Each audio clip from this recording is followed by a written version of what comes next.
Hello everybody, welcome back to another podcast. So last weekend, Spider-Man Far From Home and Midsommar were released in theaters. Let's see how those movies did at the box office. Alright, let's jump right in. Coming in at number 1 is Spider-Man Far From Home, which is the second Spider-Man movies that was released, I guess, under the stewardship of Marvel.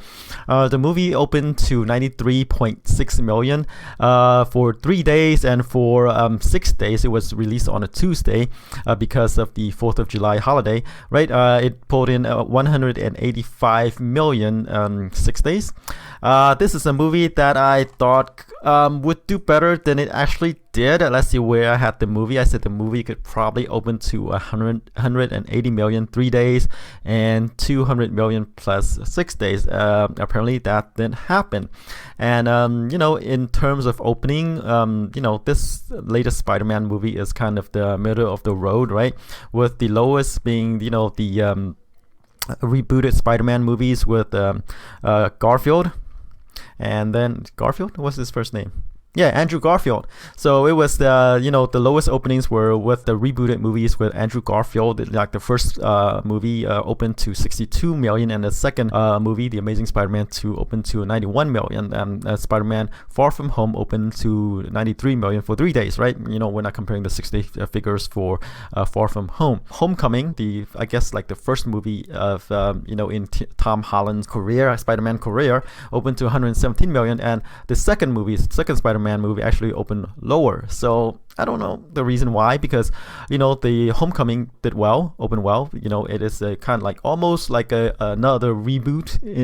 But that movie was under the stewardship of Marvel. Sony gave creative control over to Marvel because they just ran out of ideas and they had to reboot the movies after so years, right?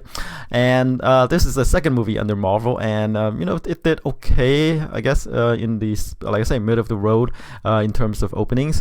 And like I said, this Spider-Man is now plugged into the Marvel Cinematic Universe, and this is like the aftermath of what happened in Endgames, right? So it has the halo effect from Endgames as well, and for it to not open well, concerning. But like I said, since it is plugged into the MCU universe, right, it has potential to be better. The next movie, the next Spider-Man movie could be better, since they have an expanded storyline. So maybe after Endgames there is some sort of fatigue, or it could be just Spider-Man himself. He's not that big of a draw, since it is drawing on teen angst and all, right?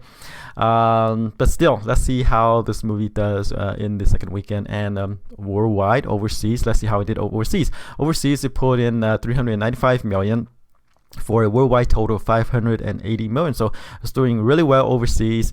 Budget is 160 million. So yeah, it's already got its budget back. I mean, having said that, I think this movie will hold up pretty well in the subsequent weekends.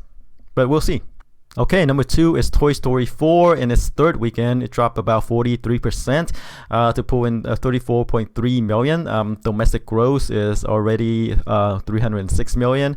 And overseas, it pulled in 345 million for a worldwide total of 652 million.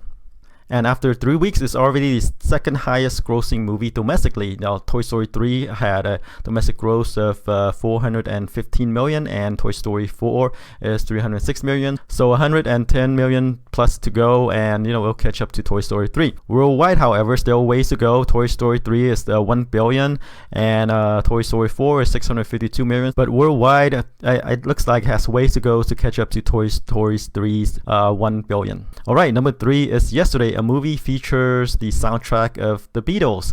It's about a guy who lives in a world that suddenly forget the Beatles existed, and he took their songs to fame and glory. So this movie pulled in about about 10.8 million in the second weekend. Drop off is about 37%. The domestic gross is about 7 million or so. This is a movie that did better than I thought it would do. I said this movie could probably open to about 5 million, but it opened to about 17 million. So yeah, way better, because like I said, these movies have been doing well. Movies that features musicians, their songs, and this one features songs of the Beatles, and one of the biggest bands in the world, right? So not surprising that it did so well. My reservation was because this does not have like the Beatles per se, right? It stars Lily James, Hamish Patel, and Kate McKinnon, and like those people are not big draws, but hey, this movie has the Beatles soundtrack and I guess that this did a lot. This is huge for this movie, so that's why this movie is doing so well. Alright, number 4 is the horror movie Annabelle Comes Home, which is the third Annabelle movie in this series. It pulled in about 9.8 million in the second weekend, drop off about 52%, which is kind of average for a horror movie, right? This is the third Annabelle in the series, and I kind of took a detour where this movie is focused on Patrick Wilson and Verga Farmiga's daughter character. So it turns into somewhat more of a teen horror movie in this case. But, still, it's actually doing pretty well. I don't think the budget for this movie is that high. Yeah, supposedly the budget for the movie is supposedly around 30 million or so. So while it underperforms compared to other, Annabelle movies and, like the Conjuring cinematic universe in general, it's actually still doing pretty good, because overseas it pulled in 84 million for a worldwide total of 134 million. So, like I say, about 3 million return so far as 134 million worldwide, so which is still pretty good. And of course, this would build upon the Conjuring cinematic universe. So it just leads into the next movies, so they can potentially milk more movies from this series. Alright, number 5 is the Disney live-action adaptation of Aladdin. It pulled in 7.6 million, a 25% drop-off from the previous weekend, and domestic gross after 7 weekends is 320 million. Let's see how it did overseas. Overseas, it pulled in 602 million for a worldwide total of 922 million. So nearing the 1 billion barrier. So this movie is actually doing very well. Budget is 183 million. So we're looking forward to more live-action Disney adaptations. Okay, number 6 is one of the new releases last weekend. It's Midsommar. It's not Midsommar, it's Midsommar. I guess it's like a pagan term, for this festival that they have it. And, of course, with anything pagan in movie terms is, witchcraft and all, Okay, so this is a movie that I said could probably open to about 3 to 5 million. And, it did a little bit better than that, about 6.6 million for the 3-day weekend. Surprisingly, it's well reviewed at 83% at Rotten Tomatoes, but a C+ cinema score. So for horror fans, not so much, but I guess for a more cerebral, thriller, I guess, horror movie thriller, it's actually well reviewed for a movie of this type. Alright, number 7 is The Secret Life of Pets 2. In its 5th weekend, it pulled in 4.8 million, about a 35% drop off from the previous weekend. Domestic gross so far is 140 million. Let's see how it did overseas. Overseas, it did 122 million for a worldwide total of 263 million. Hey, it didn't do as well as the first movie, but the budget is only 80 million, as kind of pretty much all of Universal's Illumination Studios movies are done. Set the budget around 80 million and just wait for the returns. Number 8 is Men in Black International. It pulled in 3.3 million. In its 4th weekend, drop off is about 46% from the previous weekend, and domestic gross is about 72 million. And overseas, it pulled in 172 million for a worldwide total of 244 million. Alright, number 9 is Avengers Endgame. This movie received a boost last weekend, or the previous weekend, because Spider-Man Homecoming was in theaters, and Disney released it in additional 1,000 theaters.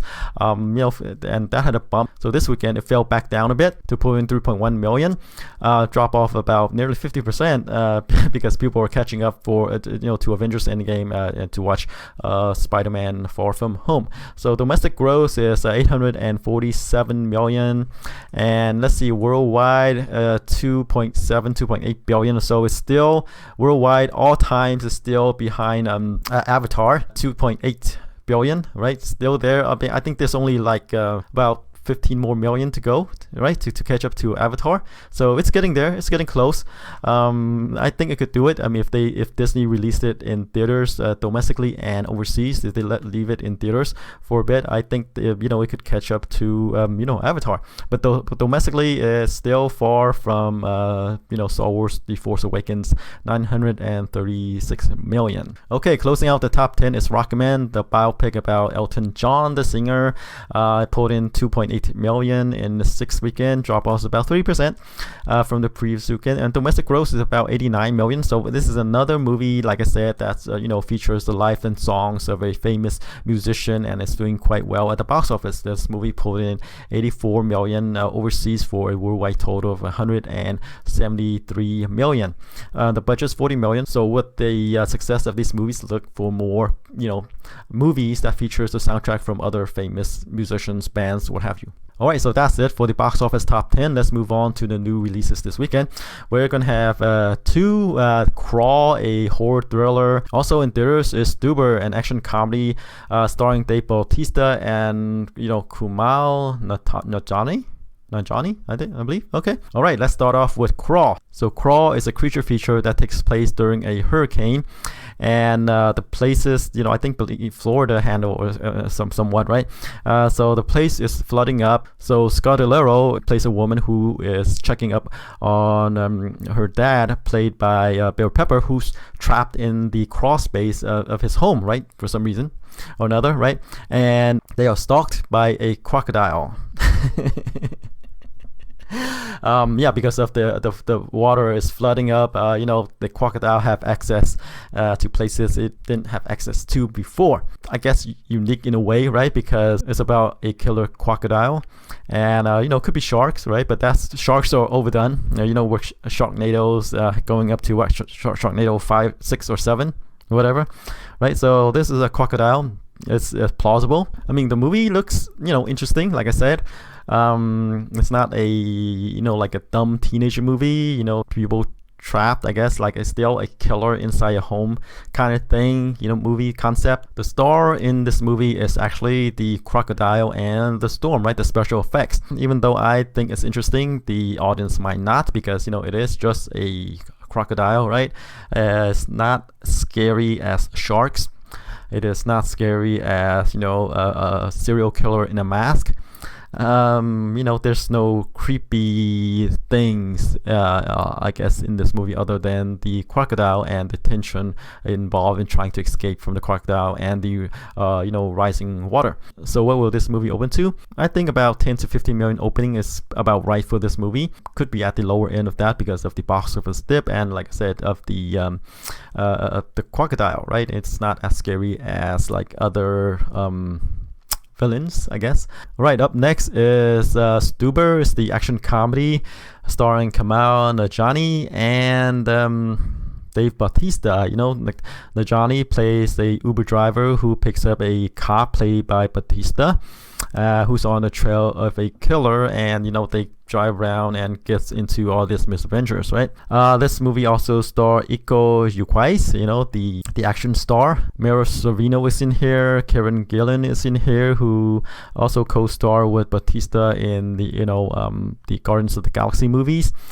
It's a comedy, action comedy. Stars Nanjiani and Dave Bautista, two actors who are not known to carry movies, but it is an action comedy. It seems like people are not that interested in the latest Spider-Man movie, so there's potential for these two movies to make a dent at the box office, to be able to draw in some crowd. Trailer looks funny, but again, like I say, this movie might have problem, drawing the audience in. So same with Crawl. This movie will probably open somewhere in the 10 to 15 million range. Alright, so that's it for this week's podcast. Tune in next week to see how I did. Until then, take care. Bye bye.